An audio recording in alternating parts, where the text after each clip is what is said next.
பெருந்தலைவர் காமராஜரின் 123வது பிறந்தநாள் விழாவை முன்னிட்டு நெல்லை மாநகர மாவட்ட 54வது வார்டு காங்கிரஸ் கமிட்டி தலைவர் பிரபாகரன் தலைமையில் ஜபா கார்டனில் அலங்கரித்து வைக்கப்பட்ட காமராஜர் படத்திற்கு நெல்லை பாராளுமன்ற உறுப்பினர் ராபர்ட் புரூஸ் கலந்து கொண்டு மாலை அணிவித்து மலர் தூவி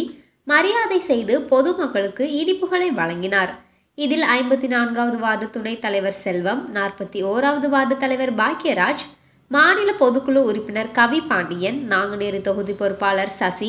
அம்பை தொகுதி பொறுப்பாளர் ராம்சிங், சமூக ஆர்வலர் ஆல்டினோ ரூபிஸ், வழக்கறிஞர் துர்க்கைமுத்து, மனோ டிரைவிங் ஸ்கூல் உரிமையாளர் சரண், 51வது வார்டு காங்கிரஸ் கமிட்டி செயலாளர் தேவதாஸ், காமராஜரின் முரட்டு பக்தன் அருள்மணி உட்பட பலர் கலந்து கொண்டனர்.